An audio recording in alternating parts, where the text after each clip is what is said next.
من قرأ الفاتحة.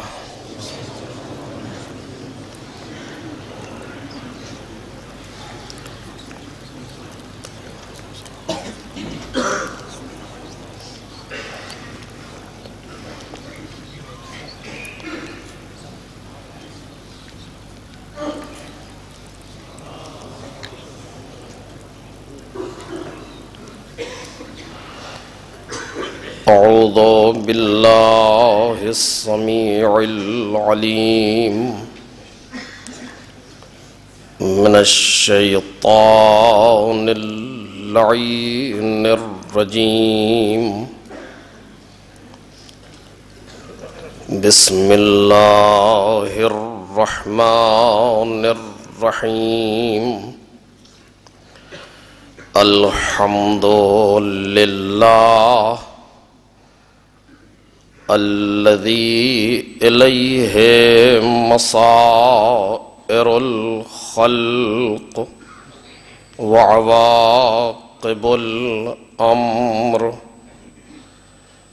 نحمده على عظيم إحسانه ونير برهانه ونوام فضله وامتنانه. حمدا يكون لحقه قضاء ولشكره أداء وإلى ثوابه مقربا ولحسن مزيده موجبا. والصلاة والسلام والتحية والإكرام على أمينه وحبيبه وخيرته من خلقه وحافظ سره ومبلغ رسالاته العبد المرتضى والنبي المجتبى والرسول المصطفى أبي القاسم محمد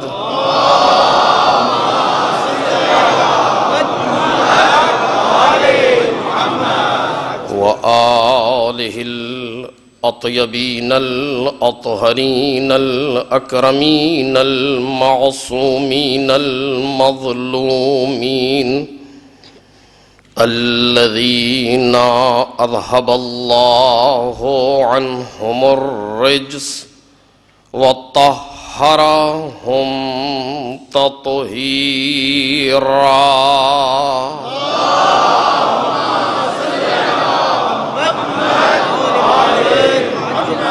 لا سيما ابن الزهراء بقية الله وآيته الكبرى واللعنة الأبدية على أعدائهم أجمعين. أما بعد فقد قال الله الكريم في الذكر الحكيم وجعلناهم أئمة يهدون بأمرنا وأوحينا إليهم فعل الخيرات وإقام الصلاة وإيتاء الزكاة وكانوا لنا عابدين.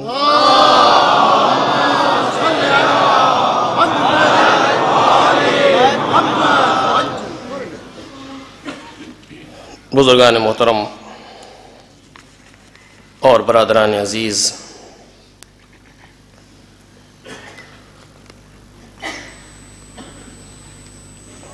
حق تو یہ ہے کہ حق ادا نہ ہوا.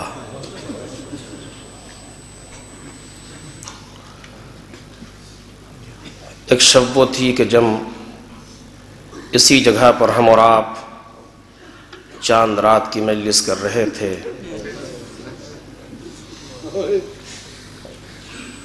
اور آج شب عاشور کی مجلس کے لیے بیٹھے ہیں۔ یہ 10 دن اور 10 راتیں کیسے گزر گئیں،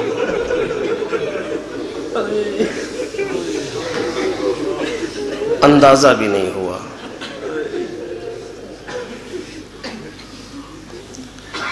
نہ جانے کون سال آئندہ زندہ رہے گا جو پھر فرش عزائے سید الشہداء پر بیٹھے گا۔ بچے تو اگلے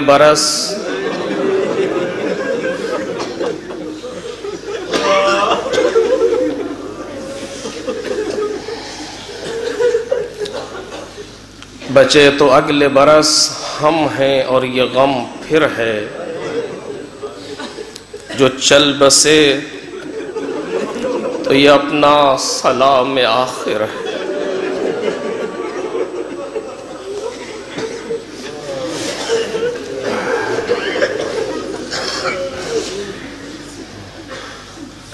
ہم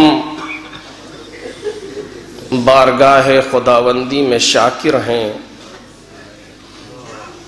اور اس کا شکر کرتے ہیں کہ اس نے ہمیں توفیق دی کہ ہم فرش عزائے سید الشہداء پر آئیں، آ کر کے بیٹھیں اور اپنی اور اپنے کردار کی اصلاح کریں۔ یہ چیز مالک کے شکریہ کے لیے ہونا چاہیے۔ جن لوگوں نے بھی اس امر میں، اس عزائے سید الشہداء میں جس انداز سے بھی خدمت کی ہے، انہیں یقین رکھنا چاہیے کہ ایک لمحہ بھی ان کا ضائع نہیں ہوگا۔ یہ وہ بارگاہ ہے، یہ وہ مقام ہے کہ جہاں سے کوئی خالی ہاتھ نہیں جاتا۔ حسین کسی کا قرض نہیں رکھتے۔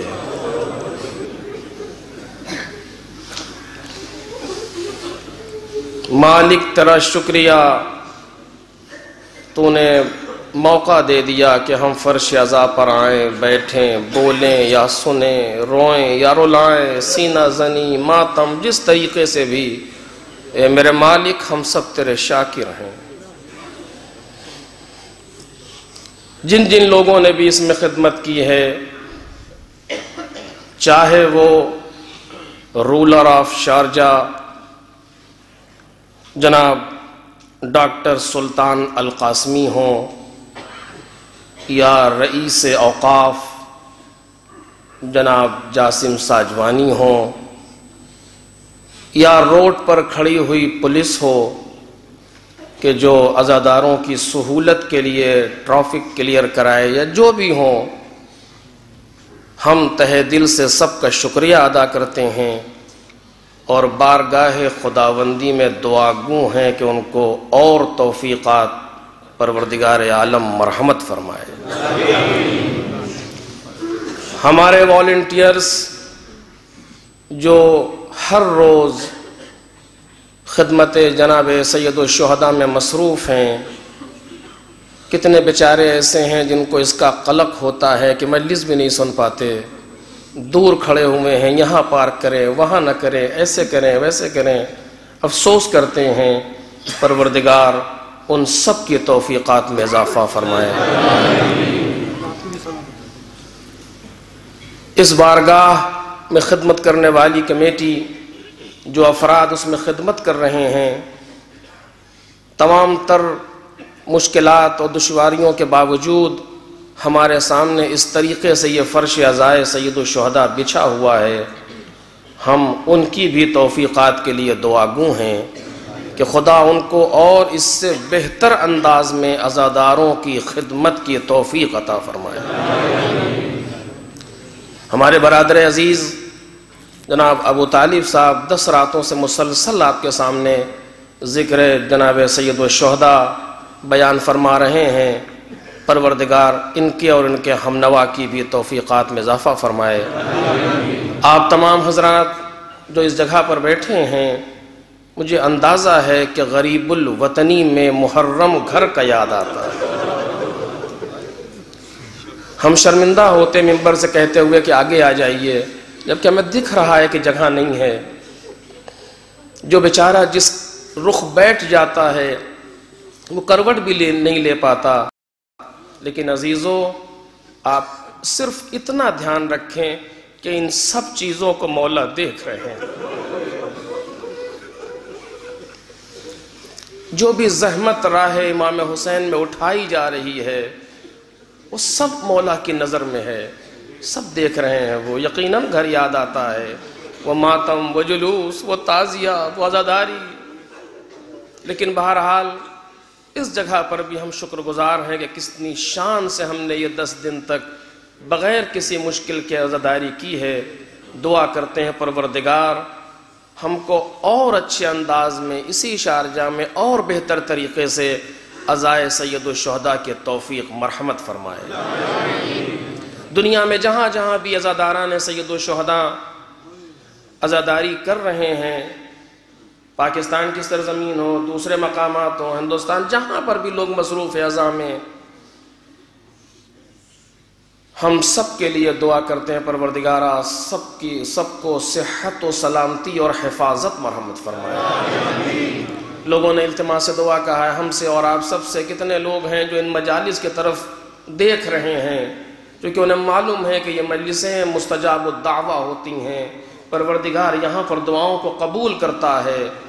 سب کی مشکلات کے لیے، سب کے دعاؤں کی برابری کے لیے، حاجت کی برابری کے لیے، جن جن لوگوں نے کہا ہے، جتنے مومنین یہاں بیٹھے ہیں، جہاں بھی ہیں، جو حاجت لے کر کے آئے ہیں، ان سب کی حاجت کی برابری کے لیے، عزاداری کے دن بدن فروغ کے لیے 3 مرتبہ محمد اور آل محمد پر صلوات پڑھیں۔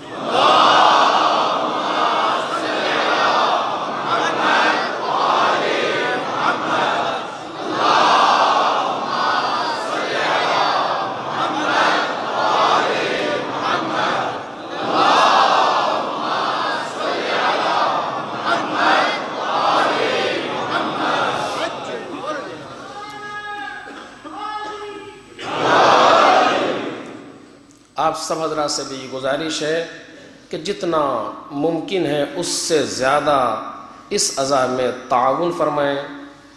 ہمارا کوئی عمل ایسا نہ ہو جو کسی کی شکایت، کسی کو انگلی اٹھانے کا باعث بنے۔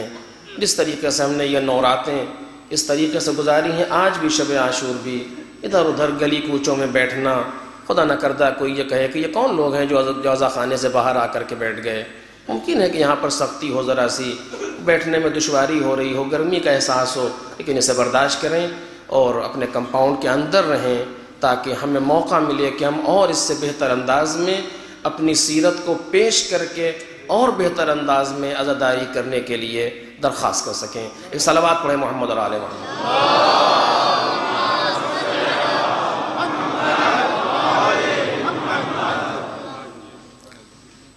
سورہ انبیاء کی اس آیہ کریمہ کے ذیل میں ہماری گفتگو جاری ہے، جس میں ارشاد جناب باری ہے کہ ہم نے انہیں امام بنایا جو ہمارے امر سے ہدایت کرتے تھے، اور ہم نے ان کی طرف کار خیر کرنے، نمازوں کو قائم کرنے اور زکوٰۃ دینے کی وحی کی، اور یہ سب ہماری ہی عبادت کرنے والے تھے۔ پروردگار عالم نے جناب ابراہیم، جناب اسماعیل، اسحاق اور دوسرے انبیاء کو مد نظر رکھتے ہوئے اس آیہ کریمہ میں امامت کا ذکر فرمایا، اور اس آیہ کریمہ میں امامت کی 10 صفتوں کی طرف اشارہ فرمایا ہے، جن میں سے وَأَوْحَيْنَا إِلَيْهِمْ فِعْلَ الْخَيْرَاتِ، یہاں تک ہماری گفتگو سال گزشتہ ہوئی تھی، اور اس سال صرف ضرورت امامت پر پھر یہ گفتگو تمام ہو گئی۔ میں اپنی تمام کوتاہیوں کا اعتراف کرتا ہوں، آپ سب کے سامنے کہ جو حق تھا اس گفتگو کا وہ مجھ سے ادا نہیں ہو سکا، ہماری جہالت، ہماری کوتاہی، ہماری ناتوانی بہرحال مانے رہی، لیکن بہرحال جو بھی ٹوٹا پھوٹا پیش کیا گیا پروردگار سے عاجزانہ التماس ہے کہ اسے قبول فرمائے۔ وَأَوْحَيْنَا إِلَيْهِمْ فِعْلَ الْخَيْرَاتِ، یہاں تک گفتگو ہوئی تھی۔ وَإِقَامَ الصَّلَاةِ وَإِيتَاءَ الزَّكَاةِ، اس پر گفتگو کرنا چاہ رہا تھا لیکن نہیں ہو سکا، انشاءاللہ قرض بعد میں۔ گفتگو ضرورت امامت پر ہو رہی ہے اور ہماری یہ آج کی آخری گفتگو ہے، یعنی اس موضوع امامت کے اعتبار سے۔ پھر باقی جو تقاریر ہیں وہ تو مصائب سید الشہداء پر ہی گفتگو ہوگی۔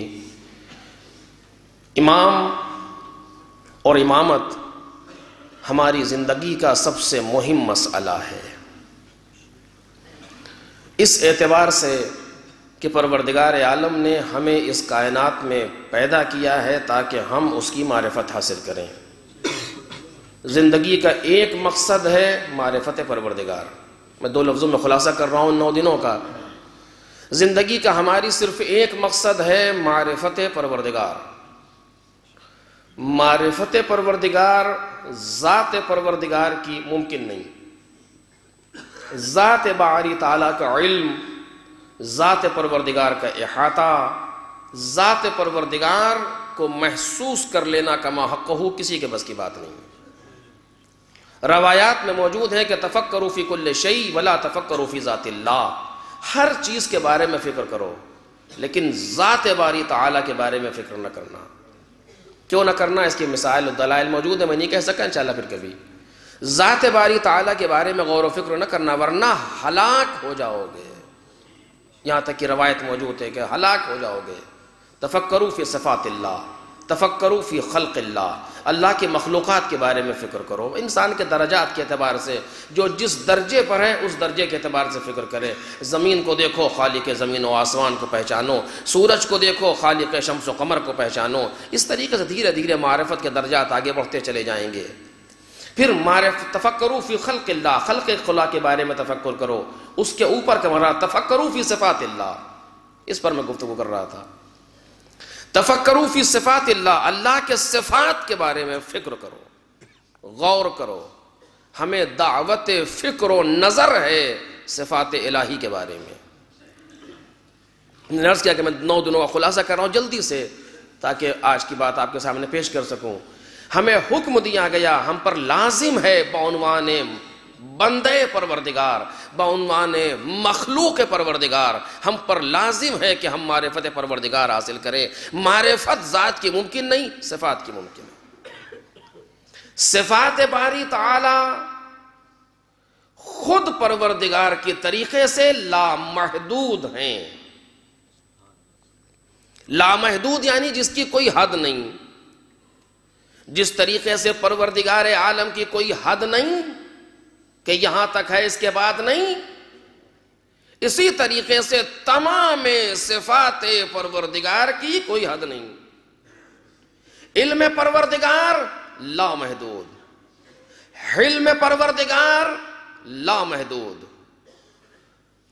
سخاوت پروردگار لامحدود، کرم پروردگار لامحدود، قہر پروردگار لامحدود، رحم پروردگار لامحدود۔ جتنی بھی صفات ہیں ساری صفتیں پروردگار عالم کی لامحدود ہیں۔ کسی چیز کو ہم خدا کے سلسلے میں محدود نہیں سمجھ سکتے۔ ایک مرحلہ 3 صفت ہیں جن کو صفات ذات کہا جاتا ہے، علم و قدرت و حیات۔ باقی ساری صفاتیں صفات فعل ہیں کہ جو واپس پلٹتی ہیں صفات ذات کی طرف۔ یہ بحث میں کر چکا آپ کے سامنے۔ تمام صفات پروردگار جو لامحدود ہیں وہ پروردگار کی ذات سے الگ نہیں ہیں۔ یہ بھی بحث میں نے کی ہے۔ جس طرح ہماری ذات صفت سے الگ ہوتی ہے یا ہمارے صفات ہماری ذات سے الگ ہوتے ہیں، دلیل یہ ہوتی ہے کہ جو چیز ذات میں شامل ہو اس کو جدا نہیں کیا جا سکتا۔ جو چیز ذات میں شامل ہے، منطق فلسفے یا قانون نے ذات و ذاتیات ذاتیات کو انسان کی کسی چیز کی ذات سے جدا نہیں کر سکتے، جیسے شیرینی کو شکر سے جدا نہیں کر سکتے چونکہ ذات میں شامل ہے۔ ہماری ذات میں علم شامل نہیں ہے، ایک وقت تھا جب ہم عالم نہیں تھے مگر عالم نہیں تھے۔ ہماری ذات میں قدرت شامل نہیں ہے کیونکہ ایک وقت تھا جب ہم تھے مگر قادر نہیں تھے، ناتوان تھے۔ پروردگار عالم ایسا نہیں ہے، جب سے ہے عالم ہے، جب سے ہے قادر ہے، جب سے ہے حکیم ہے، جب سے ہے قدیم ہے۔ یعنی قدیم ہونا اور کریم ہونا دو الگ الگ چیزیں نہیں ہیں۔ جس حیثیت سے کریم ہے اسی حیثیت سے حکیم ہے۔ توجہ کیجئے، اب یہ ان باتوں کو محسوس کرنا بہت سخت ہے، یہ بہت ہی عمیق مطالب ہے علم توحید پر، لیکن بہرحال جتنا ہم سے محسوس ہو سکتا ہے۔ ایسا نہیں ہے کہ کوئی یہ ڈپارٹمنٹ اس کے کرم کا ہے اور یہ ڈپارٹمنٹ اس کے حکمت کا، ایسا نہیں ہے۔ وہ جس حیثیت سے کریم ہے اسی حیثیت سے رحیم ہے، اسی حیثیت سے قہار ہے۔ ذات چونکہ ایک ہے، ایک ایسا نہیں کہ جس کا دو ممکن نہ ہو، واحد نہیں احد ہے، جز بھی ممکن نہیں ہے، جز بھی ممکن نہیں ہے۔ وہاں پر آلوگا بھی مجھے بحث نہیں کرنا اس وقت، توحید کی ہے۔ وہ واحد ہے، وہ احد ہے، حیثیات بھی دو نہیں ہے اس کے یہاں۔ جس طرح ہمارے یہاں میں نے اپنی تقریر میں کہا کہ دو حیثیتیں ہوتی ہیں بعض لوگوں کی، مثلا یہ انسان باپ ہے یا انسان بیٹا ہے۔ جس حیثیت سے باپ ہے اسی حیثیت سے بیٹا نہیں ہے، نہیں باپ کسی اور کا ہے، بیٹا کسی اور کا ہے، دو حیثیت فرق ہیں اس کے یہاں مثلا۔ اسی طرح سے بہت سی حیثیتیں انسان کی ہوتی ہیں، لیکن پروردگار ایسا نہیں، جس حیثیت سے کریم ہے اسی حیثیت سے رحیم ہے۔ ہمارے یہاں تبدیلی پیدا ہوتی ہے، بڑی عمیق بحث ہے، میں صرف اشارہ کر رہا ہوں۔ ہمارے یہاں تبدیلی پیدا ہوتی ہے، ایک مرتبہ ہم ناراض ہیں ہنس رہے ہیں، رو رہے ہیں، ایک مرتبہ ہم خوشحال ہیں ہنس رہے ہیں، یعنی ہمارے نفس میں حالات بدلتے ہیں۔ میں کہہ رہا ہوں بڑی دقیق بحث ہے یہ، لیکن صرف اشارہ کر رہا ہوں، کبھی پھر انشاءاللہ ہمارے نفس کے حالات تبدیل ہوتے ہیں۔ آپ دیکھیے انسان جب خوش ہوتا ہے ایک دوسری کیفیت ہوتی ہے، ظاہر بھی ہوتی ہے، اس کے باطن میں بھی ہوتی ہے۔ جب ناراض ہوتا ہے دوسری کیفیت ہوتی ہے، اس کے اثرات سے لوگ سمجھ لیتے ہیں فلاں صاحب ناراض ہیں، خیریت تو ہے، آج جب کچھ اترے سے لگ رہے ہیں کہاں یہ مشکل آئی تھی۔ یعنی ہمارے نفس کے کیفیات بدلتے رہتے ہیں، متغیر ہیں ہمارے حالات نفس کے۔ ذات واجب وہ ہے جہاں تغیر نہیں ہے، ابھی ایسا ابھی ویسا یہ سب ممکن نہیں ہے اس کے یہاں، وہاں امکان تغیر نہیں ہے۔ جس حیثیت سے رحیم اسی حیثیت سے قہار، جس حیثیت سے غفار اسی حیثیت سے قہار۔ اب اس کو سمجھنا، اسے محسوس کرنا سخت ہے بالآخر، لیکن بس اشارہ کر رہا تھا آپ کے سامنے، پروردگار کے صفات اس کی ذات سے الگ نہیں۔ تو جس طریقے سے ہم ذات کو کما حقہ درک نہیں کر سکتے، کما حقہ صفات کو درک نہیں کر سکتے، کیونکہ ذات سے الگ نہیں ہے۔ لہٰذا اس کو چونکہ اپنے آپ کو پہچانوانا تھا، توجہ کیجئے، میں ایک چھپا ہوا خزانہ تھا، میں نے چاہا کہ میں پہچانا جاؤں، مجھے اپنے پہچانوانے کی احتیاج نہیں ہے، میں محتاج نہیں ہوں کہ تم مجھے پہچانو، میری شان میں کوئی اضافہ نہیں ہوگا، لیکن چونکہ حسن لم یزل ولا یزال ہے، چونکہ کریم ہے، چونکہ بندوں سے محبت کرتا ہے، لہذا چاہتا ہے تم مجھے پہچان کے کمال تک پہنچو۔ اب اس کے لیے اس نے کیا کیا کیا ہے وہ بحث الگ ہے۔ اس نے چاہا کہ وہ پہچانا جائے تو اس نے اپنے پہچاننے کے وسائل فراہم کیے، زمین بنائی تاکہ اس کے ذریعے سے تم اسے پہچانو، آسمان بنایا تاکہ اس کے ذریعے سے تم اسے پہچانو، درختوں میں پھل پکائے تاکہ محسوس کرو کون ہے جو بدل رہا ہے اسے۔ توجہ کرو،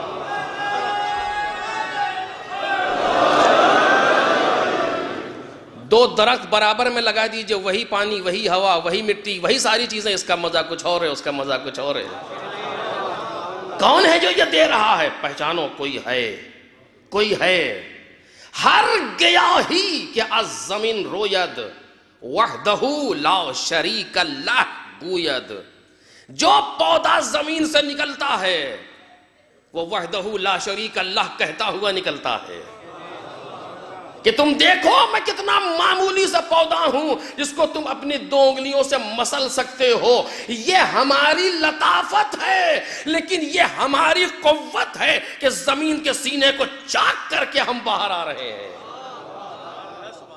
کون ہے جو اس کے لیے اس زمین کے سینے کو چاک کرتا ہے تاکہ یہ باہر آ کر کے اپنا سر اٹھا سکے؟ کون ہے؟ کوئی ہے. اپنے آپ کو آئینے میں کھڑے ہو کر کے دیکھو کون ہے جس نے ہمارے اندر دیکھنے کی طاقت رکھی ہے؟ کوئی ہے. کون ہے جس نے ہم میں سننے کی طاقت رکھی ہے؟ ماں کو تو خبر بھی نہیں تھی کہ 3 پردوں کے اندر ہو کیا رہا ہے. باپ تو جانتا بھی نہیں تھا کہ یہاں کیا خبر ہے، لیکن کوئی تھا جو بغیر مانگے عطا کرتا چلا جا رہا تھا، جو بغیر مانگے دیتا چلا جا رہا تھا. تم نے سماعت مانگی نہیں، اس نے خود دے دی. ہم نے بینائی مانگی نہیں، اس نے خود دے دی. ہم نے نطق مانگا نہیں، اس نے خود دے دیا. ہم نے تفکر مانگا نہیں، اس نے خود دے دیا. اور وہ خدا یہ کہتا ہے سوچ سوچ، کبھی تو سوچ کہ جو بغیر مانگے اتنا دے گا، اگر اس کے سامنے ہاتھ اٹھا دے.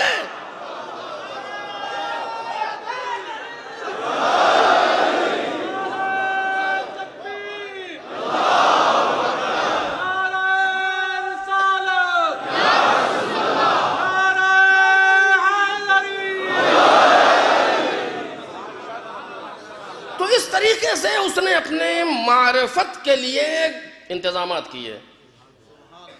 لیکن میں نے اپنی گزشتہ تقاریر میں آپ کے سامنے عرض کیا کہ یہ ساری چیزیں جو ہیں وہ ایک حد تک معرفت کو پہچان سکتی ہیں. کوئی ہے، بس کوئی ہے زمین کا بنانے والا، کوئی ہے آسمان کو خلق کرنے والا، کوئی ہے بینائی دینے والا. کون ہے؟ کیسا ہے؟ کیا پتا.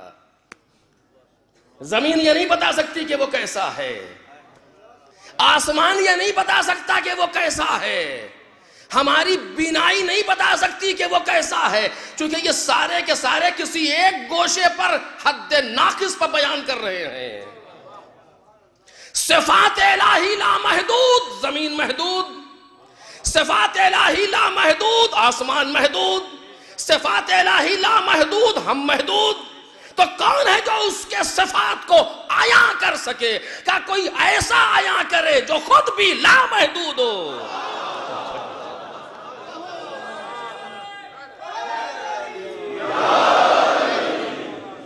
یہ معرفت کے مراحل ہے جو میں آپ کے سامنے گفتگو کر رہا ہوں. کوئی ایسا چاہیے نا کہ جہاں سے صفت الہی کا ظہور ہو. بعض جگہ وہ ہیں جہاں سے محدود صفت کا ظہور ہوتا ہے تاکہ تم مظہر سے آشنا ہو جاؤ. تم نے آنکھ کھولی تو ہم نے ماں کے دل میں رحم ڈالا، ورنہ تمہاری گردن موڑ کے کنارے پھینک دیتی جب تم رات کو چلاتے تو. ہم نے اس کے دل میں رحم ڈالا تاکہ ہمیں ہماری رحمانیت کا شعور پیدا ہو. ایک صلوات بولے نا محمد اور آل محمد.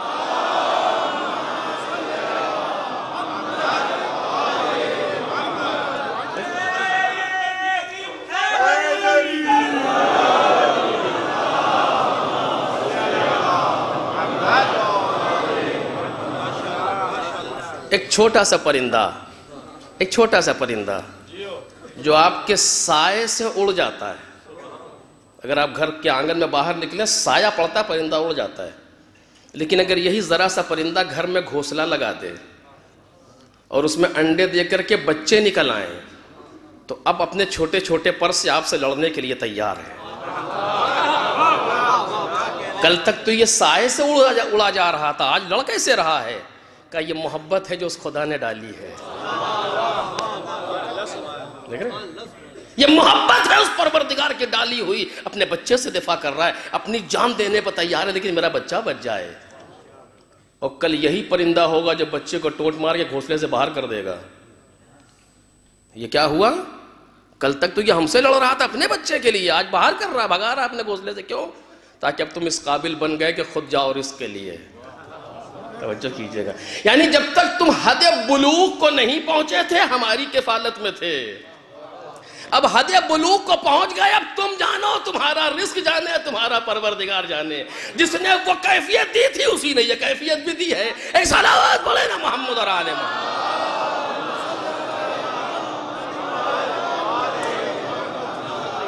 یہ سارے مظاہر اس نے بنائے، لیکن یہ سارے مظاہر محدود ہیں، اپنے بچے تک محدود ہے، دوسرے کے بچے کے لیے درد نہیں پیدا۔ تو میں کہہ چکا اسے، یہ سب مظہر پروردگار ہیں معرفت کے لیے، لیکن یہ سارے مظاہر محدود ہیں۔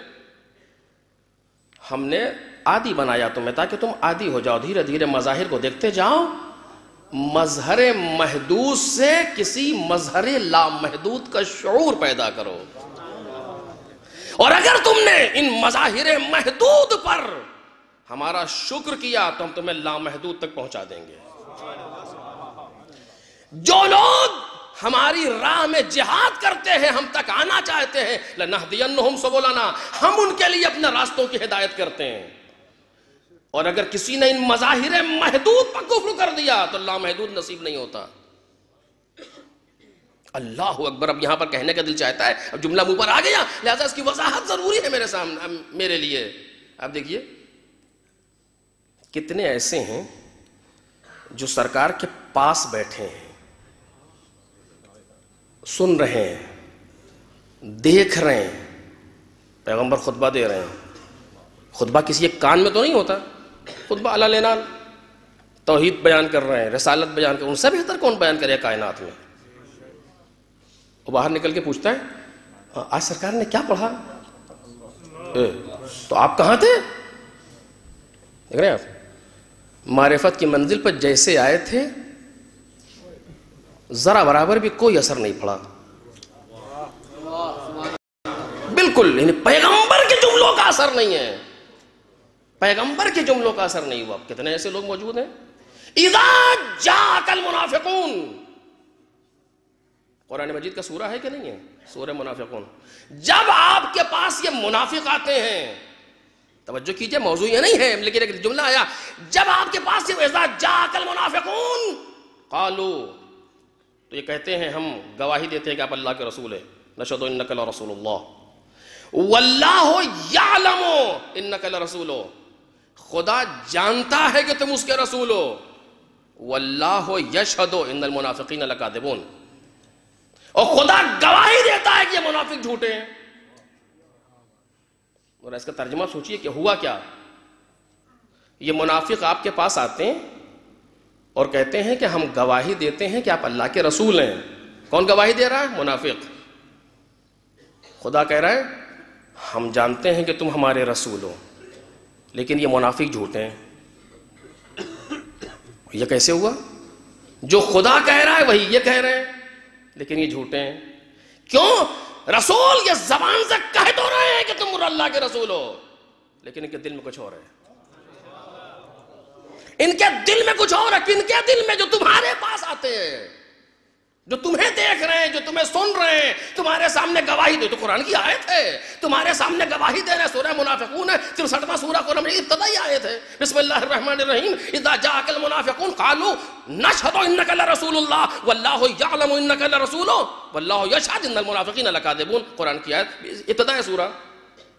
کیوں یہ جھوٹے ہیں؟ کہہ تو وہی رہے جو خدا کہہ رہا ہے، کہ اس لیے جھوٹے ہیں کہ زبان پر کچھ ہے، دل میں کچھ ہے، جھوٹ بول رہے ہیں، یہ گواہی نہیں دے رہے، ان کی گواہی جھوٹی ہے، گواہی صرف زبانی ہے، دل کچھ اور کہہ رہا ہے۔ دیکھا آپ نے؟ اور ایک ایسا انسان ہے جس نے پیغمبر کو کبھی دیکھا نہیں، ایک بار آیا ملنے کے لیے، پیغمبر نہیں تھے، کچھ دیر بیٹھا رہا، وقت اس کا ہوا، واپس چلا گیا، نہیں دیکھ پایا۔ جب سرکار آئے تو کیا کہا؟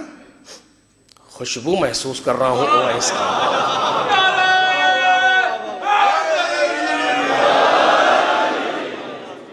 خوشبو محسوس کر رہا ہوں اویس کی۔ کوئی پرفیوم لگا کر کیا تھے جو وہاں چھوڑ گئے؟ نہیں، یہ خوشبو جسمانی نہیں ہے، معنوی ہے، جس کو صرف مشام رسالت محسوس کرے گا، ہر ایک نہیں۔ کیوں واپس چلے گئے؟ سرکار سے ملنے آئے تھے، کہ ایک ماں تھی جس کی حفاظت ہماری ذمہ داری تھی، اور اگر میں نہیں جاتا تو ماں کا کیا ہوتا؟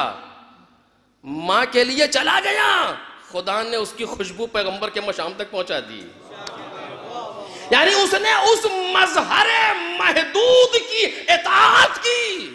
توجہ میرے عزیزو، اس مظہر محدود کا خیال کیا، خدا نے خود اسے مظہر لامحدود تک پہنچا دیا. جو موجود رہے وہاں وہ نہ پہچان سکے پیغمبر کو، وہ دور رہ کر کے بھی پیغمبر کو پہچان گیا. ایک صلوات پڑھیں محمد اور آل محمد.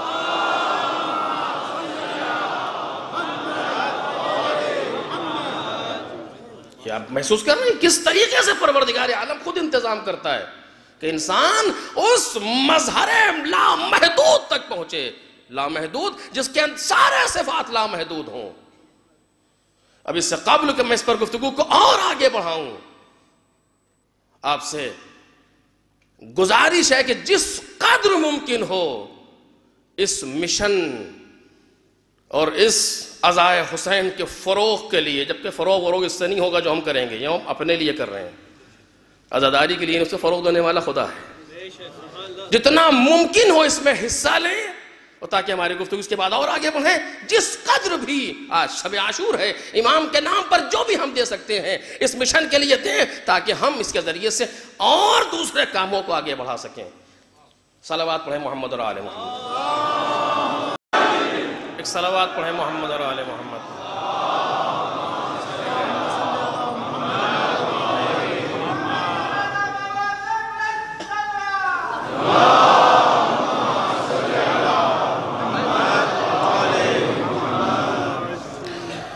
ایک اور صلوات پڑھیں محمد اور آل محمد.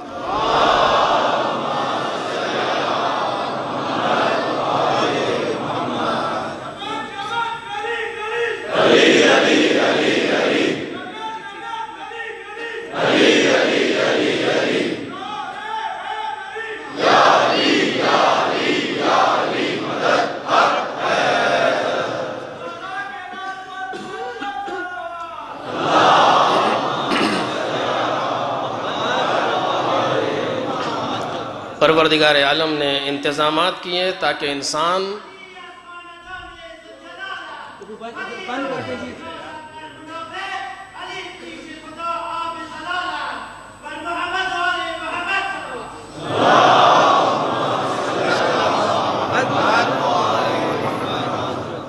پروردگار عالم نے اپنی معرفت کے لیے کائنات میں مظاہر بیان فرمائے، مظاہر عطا فرمائے کہ جو صفات پروردگار کو ظاہر کریں. اور اگر ہم نے مظہر محدود پر خدا کا شکر ادا کیا اور اس کی قدر کی تو پروردگار خود انسان کو مظہر لامحدود تک پہنچا دے گا.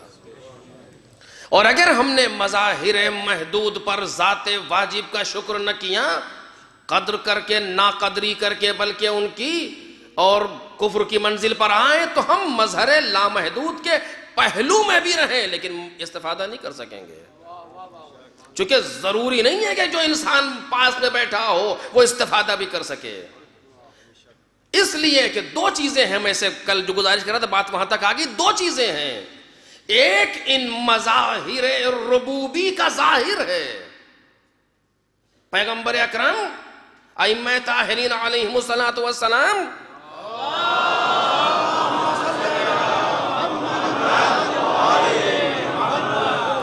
سر فہرست خود سرکار انبیاء حضرت محمد مصطفیٰ صلی اللہ علیہ وآلہ وسلم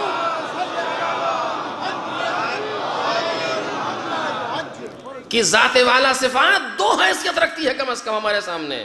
میں حیثیت میں نے کافی زور دیا، پھر آپ کے سامنے کہہ رہا ہوں کم از کم دو حیثیت رکھتی ہے، ایک ظاہری حیثیت اور ایک باطنی حیثیت. جسے میں نے تقریر میں گزارش کی آپ کے سامنے، دونوں حیثیتوں قرآن نے بیان کیا. انما انا بشر مثلکم، یہ ظاہری حیثیت ہے. میں تم جیسا ایک بشر ہوں، یہ ظاہری حیثیت ہے پیغمبر کی. یعنی کیا تم جیسا ہوں؟ تمہارے جیسا ہوں، کھاتا ہوں، پیتا ہوں، چلتا ہوں، اڑتا ہوں، بیٹھتا ہوں، بیوی ہے، بچے ہیں، گھر ہے، باہر ہے، یہ سب تمہارے جیسا ہے.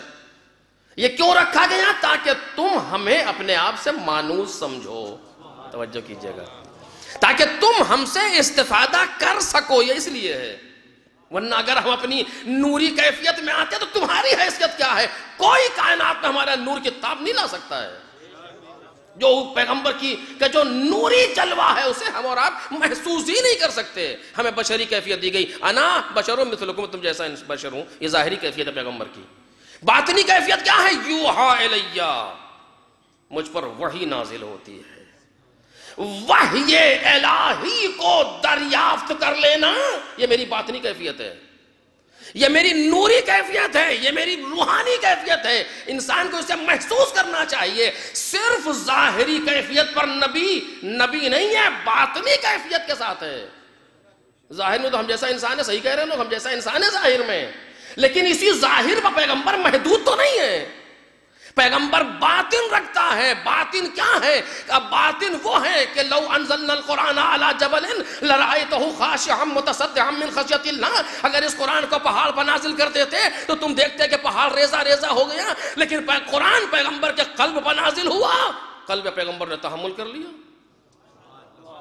اتنا وزنی ہے قلب پیغمبر کہ اس کے وزن کو برداشت کر لے جسے پہاڑ برداشت نہ کر سکے.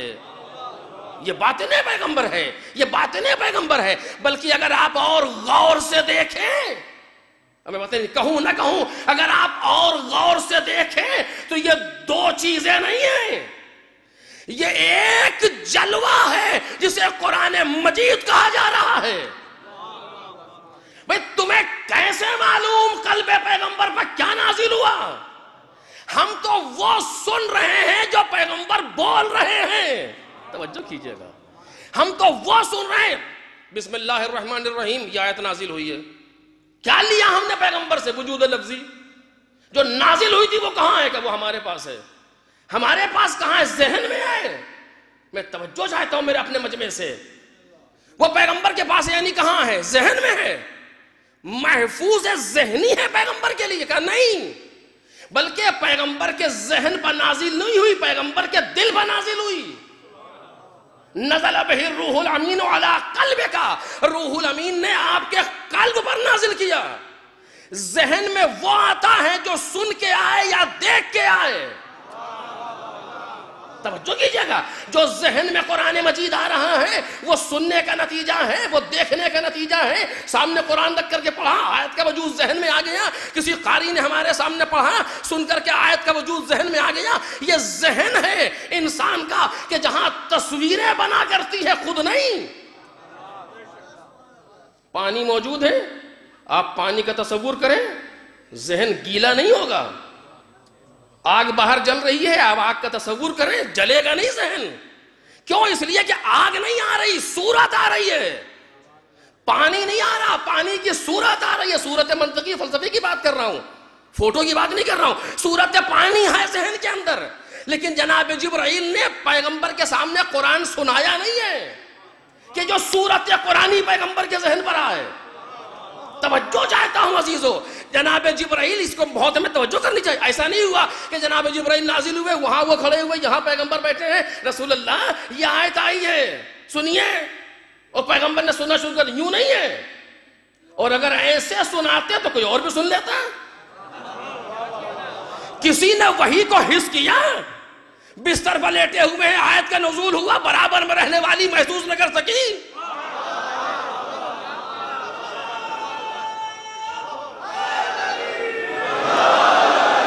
اصحاب کے جھرمٹ میں بیٹھے ہوئے ہیں پیغمبر، وحی کا نزول ہوا، بیٹھے ہوئے اصحاب محسوس نہ کر سکے. کب جبریل آئے، کیا کہا؟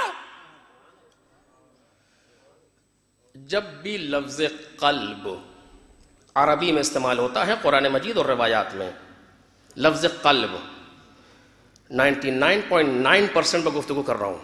جب بھی لفظ قلب قرآن مجید نے کہا ہے یا حدیث میں آ رہا ہے معارف کے سلسلے میں، اس قلب سے مراد یہ نہیں ہے، ہارٹ نہیں ہے جو انسان کے دل میں سنوبری شکل کا ہے اور ہزاروں لیٹر خون پاس کرتا ہے. اس سے مراد یہ نہیں ہے کہ ہم سوچیں یہاں قرآن نازل ہو گیا، ایسا نہیں ہے.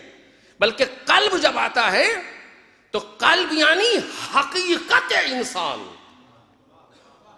قلب یعنی نفس ناطق بشر، قلب یعنی روح انسان، قلب یعنی انسان ملکی کا ملکوتی پیکر.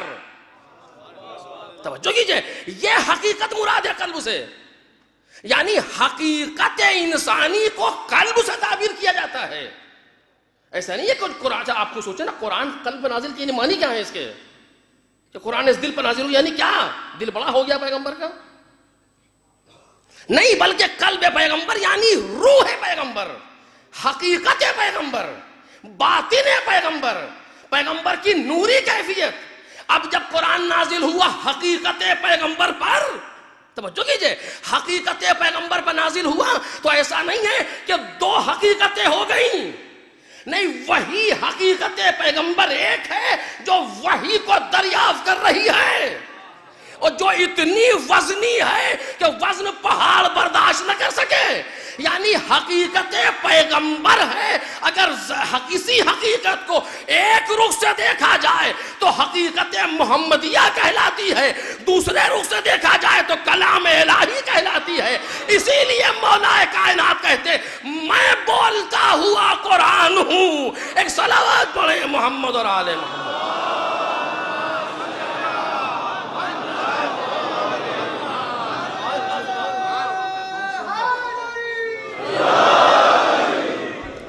لہٰذا ضروری ہے کہ ہم ان ذوات قدسیاں اور ان عالم بالا کے رہنے والوں کو پہچانیں. کہ صرف امام وہ نہیں ہے کہ جو ہمارے جیسا ہر اس نے ایک کارنامہ انجام دے دیا. یہ کارنامہ کیا ہوتا ہے امام کے سامنے؟ امام، میں نے بار بار کہا ہے آپ کے سامنے، امام یعنی مظہر اوصاف الہی، ساری صفتیں لامحدود خدا کی اگر کہیں سے بدرجہ اتم ظاہر ہو سکتی ہیں تو یہ 14 نور قدسی ہے فرق. اس کے علاوہ کوئی مقام ایسا نہیں ہے جہاں سے اوصاف الہی ظہور کر سکے ان 14 کے علاوہ. اب اسی کو مجھے اور آپ کے سامنے کہنا، لیکن وقت میں گنجائش نہیں ہے، جلدی سے بات کو سمیٹ رہا ہوں. آخری بات چونکہ جسے میں پہلی تقریر میں کہنا چاہ رہا تھا جو ابھی تک نہیں کہہ پایا ہوں، اور آج بھی نہیں کہہ پاؤں گا، صرف ترجمے کی حد تک گزارش کر رہا ہوں. امام یعنی مظہر اوصاف الہی. پیغمبر امام کی حیثیت سے جو سب سے بڑا عہدہ ہے پروردگار عالم کا. نبوت سے بڑا عہدہ رسالت کا ہے، رسالت سے بڑا عہدہ امامت کا ہے. پیغمبر تینوں عہدے رکھتے ہیں، نبی بھی ہیں، رسول بھی ہیں، امام بھی ہیں. عہدہ امامت پیغمبر کا جس کی ذمہ داری تحفظ دین ہے. توجہ کریں، جس کی ذمہ داری تحفظ دین ہے. آخری بات بس میرے عزیزو، وضاحت نہیں کر پاؤں گا امامت کے موضوع پر. دیکھیے ہمارے بہت سے ائمہ طاہرین کہ جو زندگی ہے، میں کیسے کہوں، بالکل وقت نہیں ہے. اگر اس کی زندگی کو آپ دیکھیں تو الگ الگ رخوں پر روشنی ڈالی ہے آپ ان حضرات نے. پیغمبر کی 23 سالہ زندگی، جلدی سے سنیے بغیر کسی اس کے، 23 سالہ زندگی، 13 سال مکہ، 10 سال مدینہ. اس 23 سالہ پیغمبر کی زندگی کا جو اجمال ہے، اس کی تفصیل بیان کی ہے ائمہ طاہرین نے 250 برس میں. یہ بس ایک بات کہہ رہا ہوں اس کی وضاحت کے لیے، پھر ایک کچرا چاہیے یہیں سے. 23 سالہ پیغمبر کی زندگی، 13 سال مکہ، 10 سال مدینہ. اس 23 سالہ زندگی کی تفصیل بیان کی ہے ائمہ نے 250 سال میں. سن 11 ہجری میں پیغمبر کا وصال ہے اور 260 ہجری میں امام عسکری کی شہادت ہے. 11 سے لے کر کے 260 تک 250 سال.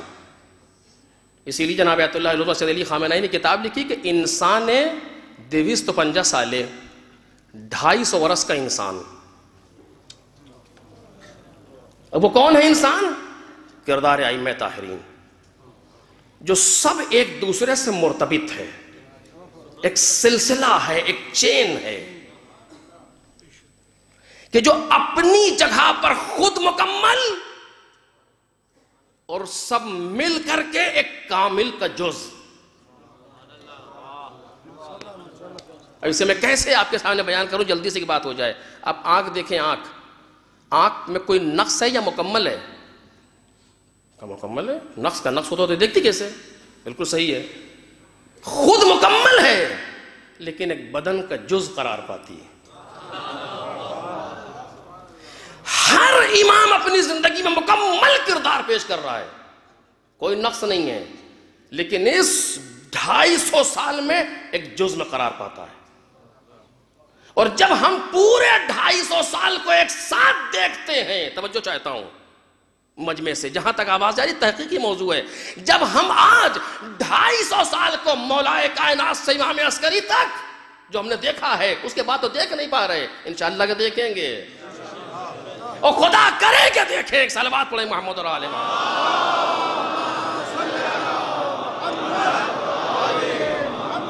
جب ہم اس 250 سال کو ایک ساتھ دیکھتے ہیں تو یہ 250 برس پیغمبر کی 23 سالہ تبلیغ کا مکمل تشریحی بیان سامنے آتا ہے، اور جہاں پر یہ 250 سال نہ ہو وہاں سیرت پیغمبر دوسری چیزوں کی نظر ہو جائے گی۔ اب میں آپ کے سامنے بہت سی چیزیں عرض نہیں کر پا رہا ہوں، وقت میں گنجائش نہیں ہے۔ ائمہ تاریخ نے اس طرح پیش کیا، کسی امام کو موقع ملا اس نے فقہ کو بیان کیا، کسی امام کو موقع ملا اس نے کسی دوسری چیز کو بیان کیا، جس کو جو موقع ملا ہے کسی ایک پیغمبر کے رخ کی تشریح کی اس نے۔ امام باقر امام صادق کو موقع مل گیا، ایسے فقہ دے دی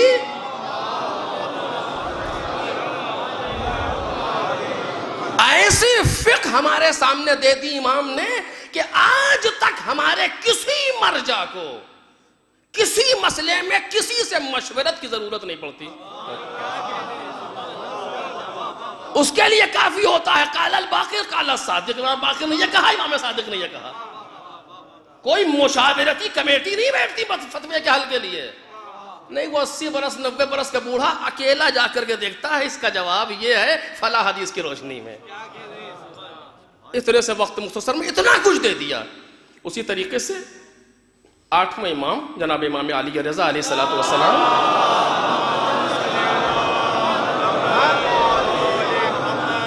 کو موقع ملا اور آپ نے امامت کے موضوع پر گفتگو کی۔ توجہ چاہتا ہوں، چونکہ بہترین موقع تھا امام کے سامنے امامت کو بیان کرنے کا، جو خود ولی عہد ہے مامون کے دربار میں، اب کون ہے جو ان کی زبان کو روکے؟ اور چاروں طرف سے لوگ جمع ہوئے ہیں، یہاں سے آئے ہیں، یمن سے آئے ہیں، روم سے آئے ہیں، اور ہند سے آئے ہیں، جمع ہوئے ہیں خراسان میں علمی مناظرے کے لیے امام کے سامنے۔ اور جب مسند مناظرہ پر آ کر کے بیٹھتے ہیں، چٹکیوں میں سارے کے سارے زیر ہوتے ہیں۔ توجہ کیجئے گا، ایسے موقع پر راوی نے آ کر کہا کہ مولا لوگ مسجد میں لوگ بیٹھے ہوئے اور امامت کے مسئلے کو چھیڑے ہوئے اور اختلاف بیان کر رہے ہیں۔ امام نے تبسم فرمایا، کہا کہ ان الناس قد جہلوا، ان لوگوں نے جہالت کی ہے اور دھوکہ کھایا ہے اپنے دین میں۔ اور پھر اس کے بعد جو امامت کا بیان ہے اسی کو میں بیان کرنا چاہ رہا تھا لیکن نہیں کر سکا۔ سوچ کے پہلی تقریر میں آیا تھا کہ یہیں سے بات شروع کروں گا، لیکن وہ سوچا ہوا ہوتا کچھ اور ہے یہاں آ کر کے۔ ایک صلوات پڑھیں محمد اور آل محمد۔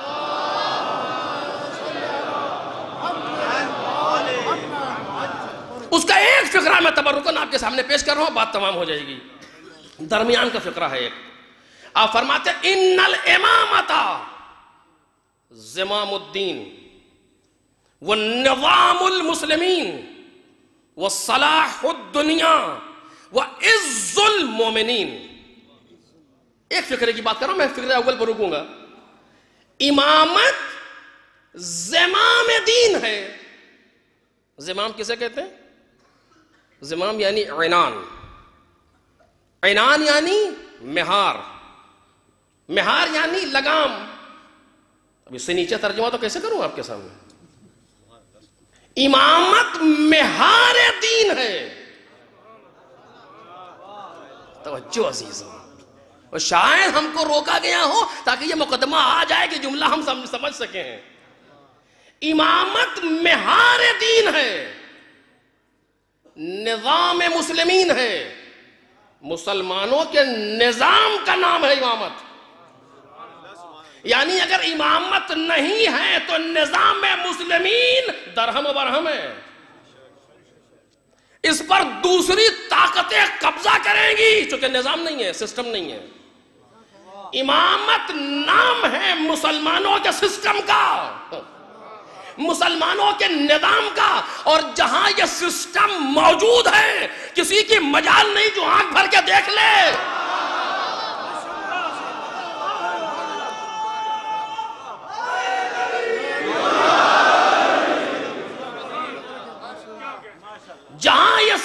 موجود ہے. کائنات میں کسی میں طاقت نہیں ہے کہ آنکھ بھر کے دیکھ لے. کیوں؟ چونکہ امامت سسٹم ہے مسلمانوں کا، نظام ہے مسلمانوں کے لیے، اور جہاں کوئی نظام نہ ہو وہاں کوئی بھی حاکم ہو جاتا ہے. جس گھر میں کوئی نظام نہ ہو محلے والے قبضہ کر سکتے ہیں، لیکن جہاں سسٹم اور نظام، جس فوج کے پاس آپ بڑی اچھی ملٹری بنا دیجئے، ہر آدمی اپنی کہے تو کیا ہوگا اس سے؟ کہ برابر والا ملک 2 دن مار کے برابر کرے گا. کیوں؟ سسٹم نہیں ہے، نظام نہیں ہے. امامت نظام مسلمین ہے. اگر سمجھ میں آ جائے، ابھی بھی سمجھ میں آ جائے تو غنیمت ہے. مچھلی کو پانی سے جب نکالو تازی ہے، لیکن کاش محسوس کرے دنیا کہ امامت نظام دین ہے. لیکن مجھے اس سے بحث نہیں ہے.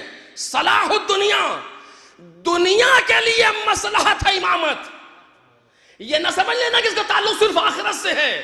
نہیں، اگر امامت کے زیر سایہ آؤ گے دنیا بھی سنورے گی، اور ایسی دنیا سنورے گی کہ دنیا والے انگوش بدندہ رہیں گے. کہ اتنی پابندیوں کے باوجود 11% کائنات سے زیادہ ترقی میں آگے ہیں. دیکھ رہے ہیں آپ، 11 گنا. عز المومنین، امامت مومنین کی عزت کا نام ہے. میں نے کہا میں صرف ترجمہ کر رہا ہوں، ابھی بحث نہیں کر سکتا چونکہ وقت نہیں ہے. پہلے فقرے بحث کر رہا ہوں، یاد رہے گا تو بعد میں انشاءاللہ. امامت مہار دین ہے. یعنی کیا؟ بس اسی پر آپ سمجھ لیں. میرے بچے بزرگ مجھ سے بہتر جانتے ہیں، میں بات تو ختم کروں. امامت مہار دین ہے. دین کی مہار امامت ہے. پیغمبر بھی امام ہیں، اس کے بعد 12 امام موجود ہیں. جناب سیدہ بھی اس حیثیت سے امامت کا عہدہ رکھتی ہیں، یعنی صلاحیت رکھتی ہیں، اہلیت رکھتی ہیں جناب سیدہ امامت کی، جو 11 اماموں کی ماں ہے. ام الائمہ کہا جاتا ہے. ہر امام نے جناب سیدہ کو ماں کہہ کر کے خطاب کیا ہے. ہماری ماں سیدہ. چونکہ محسوس کرو یہ کون ہے.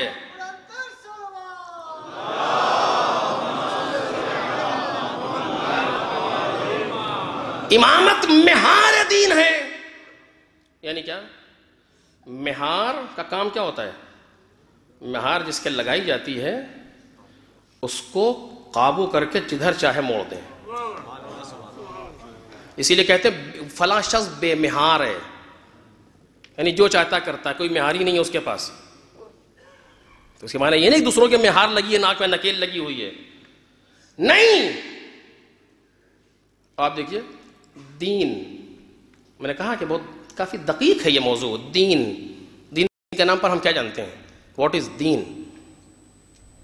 اسلام. فرق کیا ہوا؟ نام بدل دیا آپ نے، دین ہٹا کے اسلام رکھ دیا. پھر کیا ہوا؟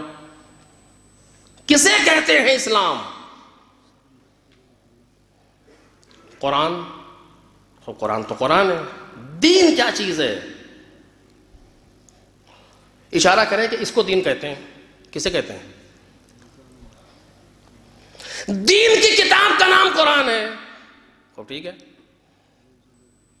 دین بھیجنے والے کا نام خدا ہے. ٹھیک ہے. دین لانے والے کا نام جبرائیل ہے. ٹھیک ہے. دین پہنچانے والے کا نام پیغمبر ہے. خب دین کیا ہے؟ توجہ کیجیے. دین کا وجود خارجی دین کا ہے کہ نہیں ہے بالآخر؟ جیسے میں نے کہا کہ دین کا ایک دین کا تصور ہے جو آپ ذہن میں کریں گے. ایک دین ہے جو دال یہ نون لکھا جائے گا، ایک دین ہے جو میں بول رہا ہوں بار بار دین. دین کا وجود حقیقی کہاں ہے؟ خارجی کہاں ہے؟ کسے کہتے ہیں دین؟ آج تک کبھی سوچا ہم نے اس کو؟ آپ سوچیں گے عجیب بہکی بہکی بات کر رہے ہیں، گرمی زیادہ ہے محسوس ہوتا ہے. وجود خارجی کیا ہے دین کا بالآخر؟ ملے گا کہاں دین سے؟ دیکھیے پانی میں بار بار چونکہ نزدیک اس لیے مثال دے رہا ہوں، اس کی مثالیں بھی آپ خود دے لیجیے گا. پانی کام کیا ہے؟ پیاسے کی پیاس کو بجھا دے. کون سا وجود بجھائے گا؟ یہ جو یہاں رکھا ہے. لفظی کتبی ذہنی نہیں بجھا سکتا پیاس، یہ بجھائے گا. پیاسے کی پیاس کو بجھا دے، اس کا کام یہ ہے. چونکہ پروردگار عالم نے انسان کی فطرت میں پیاس رکھی، لہذا انسان سے الگ اس کا جواب بھی رکھا. چونکہ اگر ہماری فطرت میں پیاس ہوتی اور باہر پانی نہ ہوتا تو یہ ظلم ہوتا کہ مالک تو نے مجھے پیدا کیا، پیاس لگی کیا کریں، کہ جاؤ پانی پیو، آئے کہاں پانی؟ تو پانی کا ہونا ضروری ہے۔ اگر ہمارے اندر بھوک لگتی ہے تو کھانے کا ہونا ضروری ہے۔ انسان میں چونکہ حس کمال جو موجود ہے، انسان کمال کی طرف جانا چاہتا ہے، انسان اپنے کو خدا تک پہنچانا چاہتا ہے، اس لے جانے والے پہنچانے والے چیز کیا کہتے ہیں؟ دین کہتے ہیں۔ پھر وہی بات موجود ہوتا ہے، دین کہتے ہیں۔ یہ کہاں ملے گا دین؟ دین کا وجود خارجی کہیں ہے کہ نہیں ہے؟ دین کا کنٹرولر اس کائنات میں ہے کہ نہیں ہے؟ بھئی اگر ہر انسان دین بانٹے گا تو یہاں 2500 آدمی بیٹھے ہال کے اندر، 2500 دین باہر آ جائیں گے۔ کنٹرول کہاں ہے دین کا؟ مہار کہاں ہے دین کی؟ توجہ کیجئے، دین کی مہار کہاں ہے جو بتائیں کہ ابھی داہنے مڑنا ہے دین کو، ابھی بائیں مڑنا ہے دین کو، ابھی بیٹھ جانا ہے دین کو، ابھی قیام کرنا ہے دین کو، ابھی صلح کرنا ہے دین کو، ابھی چپ رہنا ہے دین کو؟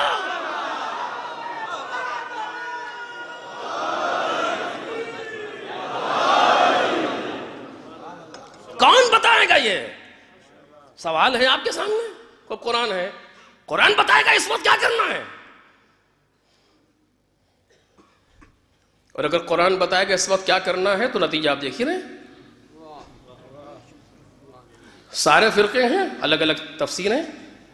کون حل کرے گا اس وقت نظام مسلمین، صلاح دنیا، عز مومنین؟ اس وقت ضرورت ہے کائنات میں دین کا رول کیا ہونا چاہیے، کون بتائے گا؟ کہ جائیے دین سے پوچھیں۔ کس سے پوچھیں؟ دین سے پوچھئے تو کس سے پوچھیں؟ احادیث میں جائیے، الگ الگ تشریح، قرآن میں جائیے، الگ الگ تفسیریں ہیں۔ کوئی ایسا مرکز، سینٹرل پوائنٹ بتائیے کہ جہاں پر آئیں تو دین ملے۔ توجہ کریں، اور وہ بتائیں کہ دین کی ضرورت کیا ہے۔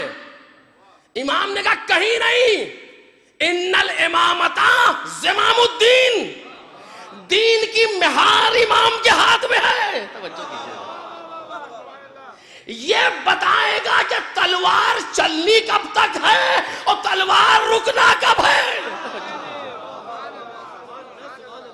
یہ امام کا کام ہے؟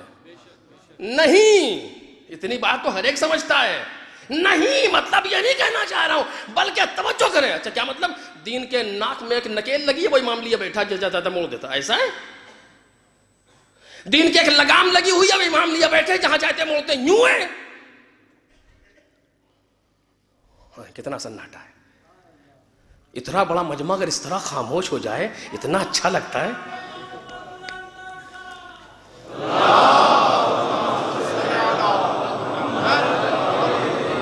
بس میرے عزیزو آخری بات کر رہا ہوں، بہت زیادہ ہو گیا، معاف کیجئے گا۔ آخری بات، اب مجھے اندازہ ہے کہ بیٹھنے میں کتنی تکلیف ہوتی ہے۔ کل سے بیٹھیے چاہے نہ بیٹھیے، مجھے کیا کرنا ہے۔ ایک صلوات پڑھیں محمد اور آل محمد۔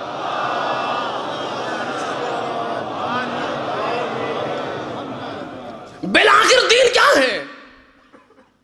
امام دین کو لیے بیٹھے ہوئے، لگام لگائے ہوئے دین میں، کہا نہیں۔ پھر دین کا وجود تو کہیں دکھتا نہیں ہے، قرآن دکھتا ہے، حدیثیں دکھتی ہیں، پیغمبر کی حدیث دکھی ہے، قرآن یہ دکھ رہا ہے۔ دین کیا چیز ہے؟ امام نے فرمایا ان الامامۃ زمام الدین، امام زمام دین کا نام ہے، یعنی کیا؟ کنٹرول دین کا ان کے پاس ہے۔ توجہ کیجئے جو بات عرض کر رہا ہوں، مجھے کہنا میں جس پر اشرے پر گفتگو کرنا تھی اس چیز پر، لیکن نہیں ہو سکا۔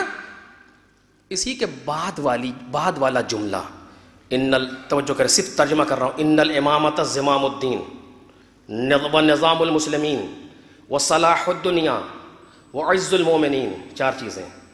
پھر کہتے ہیں ان الامامۃ اس الاسلام السامی وفرعہ النامی، اسلام سر بلند کی بنیاد ہے امامت،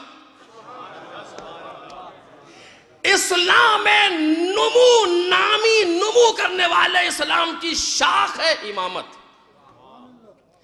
جڑ بھی امامت، شاخ بھی امامت، اساس بھی امامت، فر بھی امامت۔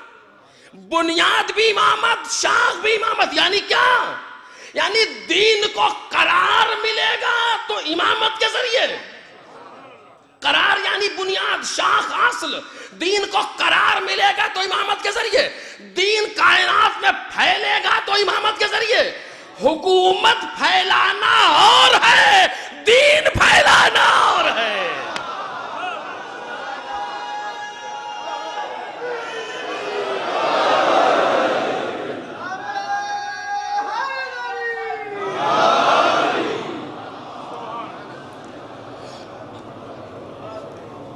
ایک صلوات پڑھیں محمد اور آل محمد.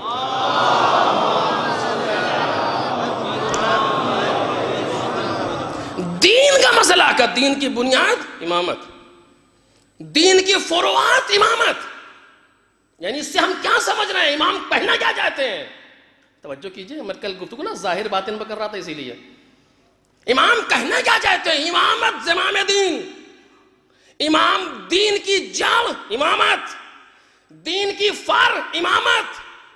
یعنی کچھ ہم کہہ رہے ہیں، کچھ تو سمجھو. جملہ میرا نہیں، میں امام کی طرف سے بول رہا ہوں آپ کے سامنے. کچھ تو محسوس کرو. یعنی جس کو تم امام کہہ رہے ہو، اسی کے باطن کا نام ہے دین.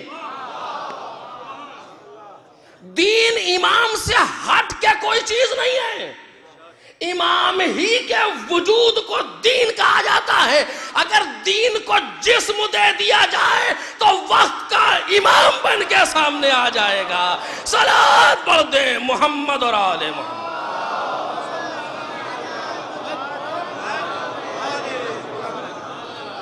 اچھا یہ نہ سمجھئے کوئی نیا نظریہ لے کر کیا پتہ نہیں کہاں سے نہیں. ایسا نہیں ہے، یہ نظریہ بہت پرانا ہے.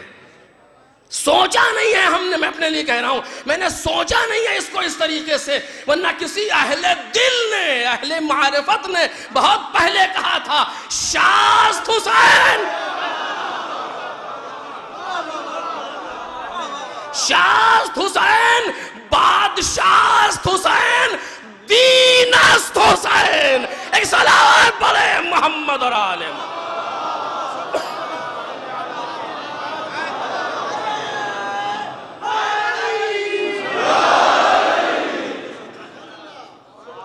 دینست حسین. خواجہ معین الدین چشتی کہہ گئے، اب کوئی نہ سمجھے تو وہ کیا کریں. دینست حسین نہیں، دین پناہست حسین. دین بھی ملے گا تو حسین کے پاس، اور خود دین کو پناہ ملے گی تو حسین کے پاس. اب جو جتنا بڑا دیندار اتنا بڑا حسینی، جو جتنا بڑا حسینی اتنا بڑا دیندار. چونکہ دینداری کو حسین سے جدا نہیں کیا جا سکتا، حسینیت کو دینداری سے جدا نہیں کیا جا سکتا. یہ ایک سکے کے دو رخ ہیں. ایک طرف سے دیکھو گے دین نظر آئے گا، ادھر سے دیکھو گے حسین نظر آئے گا.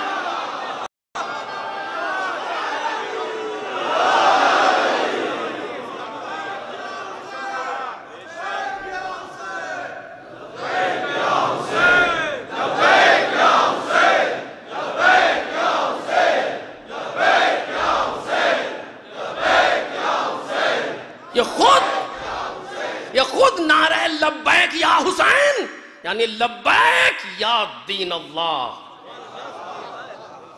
دین کا وجود خارجی یعنی حسین. اگر کتاب دین کو وجود دیا جائے ظاہری تو حسین، حسینیت کو لکھ دیا جائے تو دین. حسینیت جدا نہیں ہو سکتی دین سے. اگر کوئی انسان بے دین نظر آئے سمجھ لینا حسینی نہیں ہے. سوال ہی نہیں پیدا ہوتا. مولانا نے کیا کہا تھا جب اس سے کہا تھا عبید اللہ بن حر جعفی سے، جو کہا میں نے شاید عرض کیا ہو، اس کے خیمے میں گئے. اس کو کس کے خیمے میں کہا عبید اللہ بن حر جعفی کے. کہ جا بلا کر کے لاؤ. حجاج بن مسروق کو بھیجا، اسی کے قبیلے کا تھا مؤذن. کہ جا بلا کر کے لاؤ. نہیں آیا. بلانے کے لیے گیا، نہیں آیا. امام حسین خود گئے اپنے چند ساتھیوں کے ساتھ. اس نے دیکھا پہچانا، جانتا ہے امام حسین کو، استقبال کیا، کھڑا ہوا، صدر مجلس سے بٹھایا، کچھ مذاق بھی اس نے کیا امام سے، امام نے جواب دیا اس کا. پھر آپ نے اپنے مرحلے کو، ہم کہاں جا رہے ہیں، کیا ہے ہمارے ساتھ، اب پورا واقعہ. آخر میں کہتا مولا میرے گھوڑے کو لیتے جائیے، یہ میرا گھوڑا بہت تیز دوڑتا ہے، اس پر جب میں بیٹھ کے بھاگا ہوں کوئی مجھے پکڑ نہیں سکا، اگر میں نے کسی کو دوڑایا تو مجھ سے بھاگ نہیں سکا. دیکھ رہے ہیں آپ اللہ ذلالت کی حد. گھوڑے کو لیتے جائیے. ہمیں سوچنا چاہیے کہیں ہماری زندگی میں ایسے رخ تو نہیں ہے یہ لے لیجئے اور وہ لے لیجئے والا مسئلہ نہیں ہے، جو وہ چاہتے ہیں وہ دو. ایسا نہیں ہے کہ کوئی مولا ہم سے کچھ مانگ رہا، ہم کہنے مولا یہ تو نہیں کر سکتے، یہ کیے دیتے ہیں. یہ وہی فکر ہے. میرا گھوڑا لیتے جائیے. تو امام مایوس ہوئے، امام جانتے ہیں لیکن حجت تمام کر رہے ہیں. کہا سن، نہ مجھے تیری ضرورت ہے نہ تیرے گھوڑے کی ضرورت ہے. پھر آپ نے قرآن مجید کی آیت کا ایک فقرہ پڑھا، کیا؟ ما کنت متخذ المضلین عضدا. قرآن کی آیت ہے، آیت کا ایک فقرہ ہے، ما کنت متخذ المضلین عضدا. ہم گمراہوں کو اپنا بازو نہیں بناتے. یہ کہہ کر کے چلے ہیں کربلا میں جو افراد آئے ہیں نعوذ باللہ گمراہی ان سے بہت دور ہے. یہ دین پر نثار ہونے آئے ہیں. ٹھیک ہے، دین ہے حسین، یہ دین پر قربان ہونے آئے ہیں. دین پر قربان بے دین ہو ہی نہیں سکتا. تو جہاں حسینیت وہاں دینداری. جہاں لوگ سمجھتے دو چیزیں ہیں، دین کی بات آپ کریں، امام حسین کی بات کیجئے، ارے ہو ہی نہیں سکتا. یہ دین ہی کے وجود خارجی کا نام حسین ہے. جیسے یہ اب کہیں تو بات آ گئی، آپ دیکھیں بعض ہمارے شعراء جنہیں معرفت نہیں اس طریقے سے مقابلہ کرتے ہیں. رضوان تو اپنی جنت لے لے، ہم کربلا جا رہے ہیں. دیکھ رہے ہیں کتنی بے معرفتی بات ہے یہ. تو اپنی جنت لے لے، ہم کربلا جا رہے ہیں. اس بیچارے کو یہ نہیں پتا کہ کربلا ہی جنت ہے. یہ میں نہیں کہہ رہا ہوں، پیغمبر فرما رہے ہیں. ایسا نہیں ہے کہ جنت الگ ہے کربلا الگ ہے، مقایسہ کریں. مقایسہ وہاں ہوتا ہے جہاں دو چیزیں ہوں. کربلا اور جنت الگ الگ نہیں ہے کہ آپ مقایسہ فرمائیں. کربلا ہی جنت ہے، جنت ہی کربلا ہے. ایک صلوات پڑھیں محمد اور آل محمد.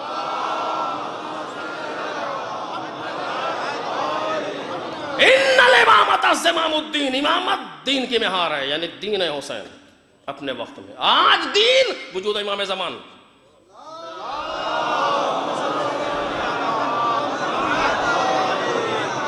السلام علیکم یا ناصر دین اللہ، اے دین خدا کی نصرت کرنے والوں، تم پر ہمارا سلام ہو. اصحاب حسین کے لیے. ہاں میرے عزیزو، یہ دین ہے جو مدینے سے چلا ہے بنام حسین. لیکن حسین ابن علی نے اپنے ظاہر کو قربان کر دیا، اپنے باطن کو بچا دیا. باطن حسین دنیا چاہتی تھی کہ دین کو کائنات سے مٹا دے. کہ تمہاری کیا مجال جو مٹا دو، ہم اپنے آپ کو قربان کریں گے دین کی حفاظت کے. آج بھی اگر ہمیں حسینی اپنے آپ کو کہلانا ہے میرے عزیزو، دو باتیں ہیں. ایک مرتبہ ہم آپ سے اپنے آپ کو حسینی کہلوا لیں، ممکن ہے آپ کالا لباس دیکھ کر کہیں کہ بڑا حسینی ہے. لیکن دوسرا مرحلہ یہ کہ امام حسین سے اپنے آپ کو حسینی کہلوائیں. یہ فکر ہمیں ہونی چاہیے. اور اس کے لیے میں نے کہا تھا کہ یہ 40 بہت مہم ہے، کل سے شروع ہوگا. عاشور سے شروع کریں 40 تک. 40 دن کی نیت، مولا یہ کرتا تھا اب نہیں کروں گا. بس میرے عزیزو، آج کی رات مصائب پڑھنے کی ضرورت نہیں ہے. آج صرف اتنا سوچنا کافی ہے کہ یہ شب عاشور ہے.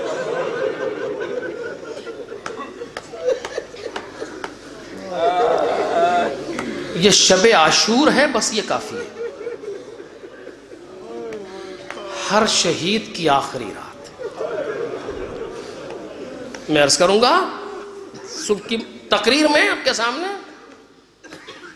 کوئی نہ رہ گیا، نہ لشکرے، نہ سپاہے، نہ کثرت الناسے، نہ قاسمے، نہ علی اکبرے، نہ عباسے، جب کوئی نہ رہ گیا، فرزند رسول میدان میں آئے اور آ کر کے آواز دی، حل من ذاب یضب عن حرم رسول اللہ، ہے کوئی حرم رسول کی حفاظت کرنے والا؟ حل من مغیث یرجو اللہ فی اغاثتنا، ہے کوئی جو اللہ کے لیے ہمیں پناہ دے؟ کوئی جواب نہیں آیا. سامنے کھڑے ہوئے لشکر نے سر جھکا دیا. خیمے سے رونے کی آواز آئی. بیویوں کے رونے کی آواز آئی. امام حسین نے گھوڑے کے موڑا، در خیمہ پر آئے. بہن ابھی میں زندہ ہوں. کہا بھیا نہ روتی، لیکن کیا کروں، آپ کی آواز میں اتنا درد تھا.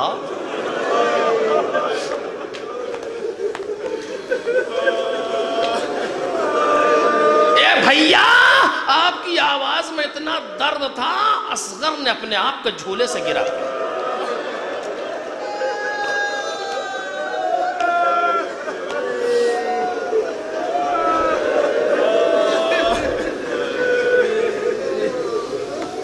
یعنی بچہ کہہ رہا بابا اظہار مایوسی نہ کریں، اے بابا آپ کی مظلومیت پر مہر لگنی ہے نا، میں لگاؤں گا. لاؤ میرے لال کو لاؤ. حسین ابن علی نے اپنے بچے کو لیا، ابا کا دامن ڈالا، لے کر کے چلے. کہاں جا رہے ہیں؟ کہاں جا رہے ہیں؟ پانی مانگنے.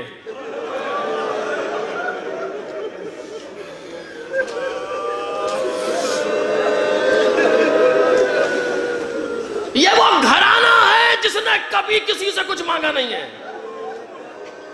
خود روزے پر روزہ رکھ لیا لیکن مانگنے والے کو جانے نہیں دیا. اور آج وہ وقت آ گیا کہ حسین پانی مانگنے جا رہے ہیں. اتنا سخت گزرا ہے یہ مرحلہ حسین ابن علی پر کہ پوری کربلا میں کہیں حسین ابن علی نے نہیں یاد کیا چاہنے والوں کو، اس جگہ یاد کیا. شیعتی مہما شربتم ماذ بن فذکرونی او سمعتم بغریب او شہید فندبونی. اے میرے شیعوں، جب ٹھنڈا پانی پینا تو میری پیاس کو یاد کر لینا، جب کسی غریب اور کسی مظلوم کو سننا تو مجھ پر رو لینا.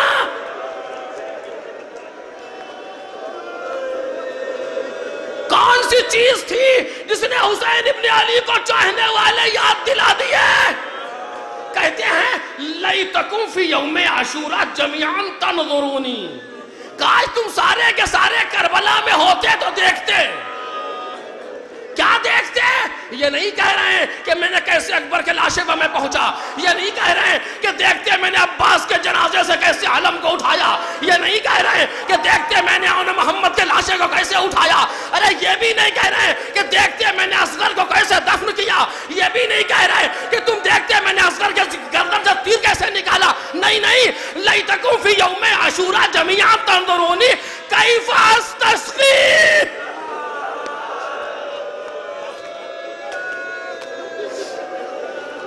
کیف استسقی لطفلی فابوا یرحمونی. ارے تم دیکھتے کہ میں اپنے بچے کے لیے کیسے پانی مانگ رہا تھا.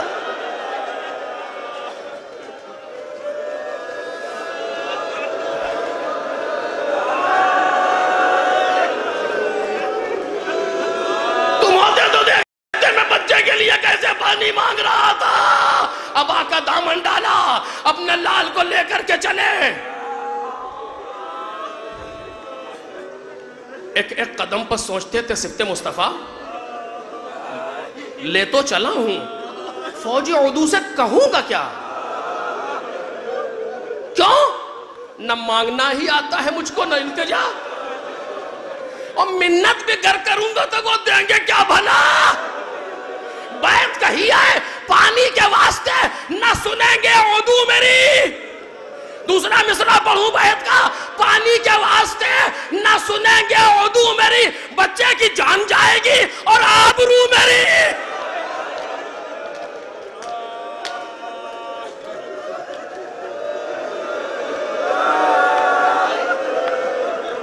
آئے ایک بلندی پر آئے, آ کے کھڑے ہوئے, پوری فوج دیکھ رہی ہے کیا کرنے والے ہیں حسین, کیا چاہتے ہیں حسین. ایک بلندی پر آئے, آنے کے بعد ابا کا دامن ہٹایا. حسین ابن علی اس جگہ بھی پانی مانگ نہیں سکے.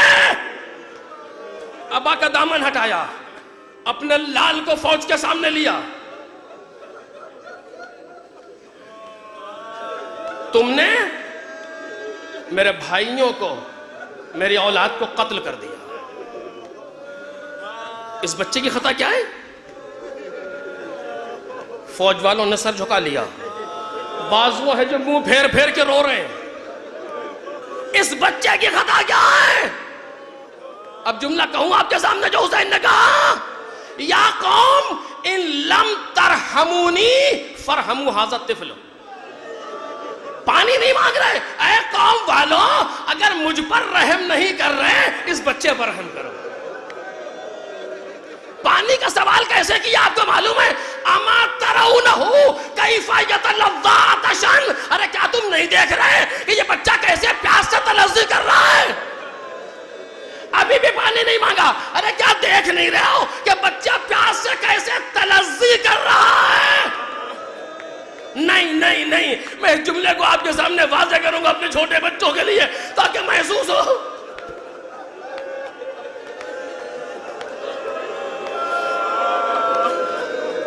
آپ کو معلوم ہے تلظی کسے کہتے ہیں؟ تلظی کسے کہتے ہیں؟ جب مچھلی کو پانی سے نکالتے ہیں تو مچھلی کی 3 حالتیں ہوتی ہیں. علی اصغر کے مصائب ایسے ہیں اگر تصور ہو جائے تو ہم پڑھتے پڑھتے مر جائیں, آپ سنتے سنتے مر جائیں. حسین ابن علی نے کیسے اس مصائب کو برداشت کر لی؟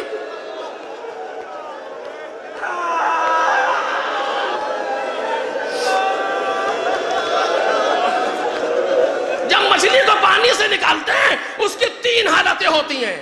پہلی حالت مچھلی اچھلتی ہے, اپنی جگہ پر اچھلتی ہے. کچھ دیر اچھلنے کے بعد اب پیاس کی شدت سے اچھلنے کی طاقت نہیں رہتی, اپنی جگہ پر کروٹیں بدلتی ہے.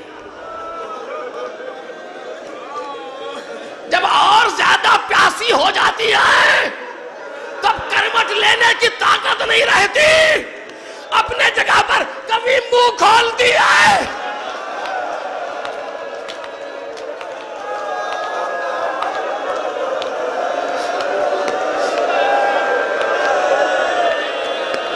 منہ کھولتی ہے کبھی بند کر لیتی ہے. اسی حالت کو تلظی کہا جاتا ہے. ارے کیا نہیں دیکھ رہے میرا بچہ کبھی منہ کھولتا ہے کبھی بند کر لیتا ہے. عمر سعد نے اشارہ کیا, حرملہ نے تیر جوڑا,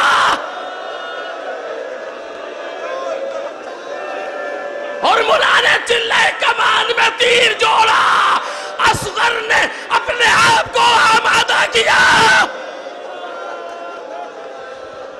عجب نہیں آواز دے رہے ہو اماں, اماں گھبرانا نہیں, میں بابا پر قربان ہونے کے لیے آمادہ ہو گیا.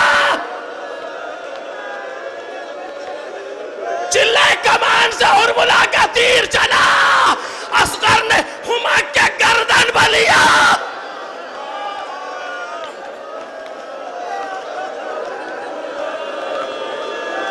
بہت رو لیے, میں ختم کر دیتا لیکن یہ شب عاشور ہے, بد دو لمحے اور. اصغر نے ہمک کے گردن پر لیا. امام زمانہ نے زیارت ناہیہ میں کیا کہا؟ المذبوح بالساہم. مقتل نے کیا لکھا؟ فَالذُّبِحَ الطِّفْلُ إِلَى الْعُذْنِ مِنَ الْعُذْنِ إِلَى الْعُذْنِ. بچہ سے اس کان تک ذبح ہو گیا۔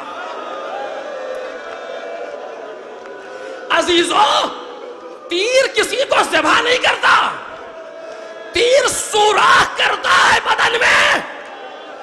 انسان ذبح خنجر سے ہوتا ہے، ذبح تلوار سے ہوتا ہے، تیر سے کوئی ذبح نہیں ہوتا۔ جو مقاتل لکھ رہے بچہ ذبح ہو گیا، جو امام زمانہ کہہ رہے بچہ ذبح ہو گیا، معلوم ہے 3 پھل کا تیر ہے۔ ارے کیسے پڑھوں، نہیں پڑھا جا رہا، کیسے پڑھوں عزیزو؟ 3 پھل کا تیر ہے، یعنی تیر بڑا ہے، گردن چھوٹی۔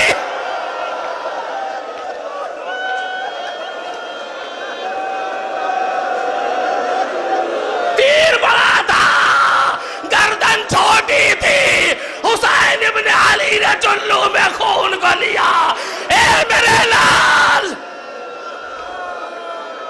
تیر کو نکال کے پھینکا، خیمے کی طرف چلے، کبھی پڑھتے ہیں کبھی پیچھے آتے ہیں، انا للہ و انا الیہ راجعون۔ آئے خیمے تک پہنچے، رباب ہم آ گئے۔ سکینہ باہر آئی، بابا آپ نے بھیا کو پانی پلا دیا۔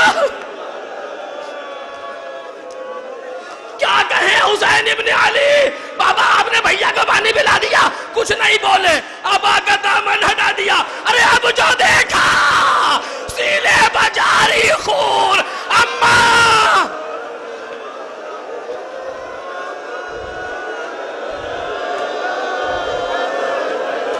امام حسین نے بچے کو دیا، سارے شہداء کے لاشیں باہر رکھے ہوئے، امام حسین نے اس لاش کو خیمے میں دیا، بیویوں نے جنازے کو لیا، ایک کوہرام برپا ہوا، رباب کے گرد لپٹی بیویاں رو رہی ہیں۔ آخری فقرہ جب یاد آئے تو رو لینا۔ امام حسین نے دیکھا اگر یہ جنازہ کچھ دیر اور خیمے میں رہ گیا تو بیویاں مر جائیں گی۔ اپنے لال کے جنازے کو واپس لیا، لے کر کے پشت خیمہ بنائے، غلاف شمشیر سے زمین کو کھودا، ایک چھوٹی سی قبر بنائی، اصغر کو قبر میں رکھا۔ اے میرے لال تو قبر میں اور اچھا لگ رہا ہے۔ پشت خیمہ پر دفن کر دیا۔ اصغر آج کہاں دفن ہے؟ کہا حسین کے سینے پر، حسین کے سینے پر دفن ہے۔ ارے یہ تو پشت خیمہ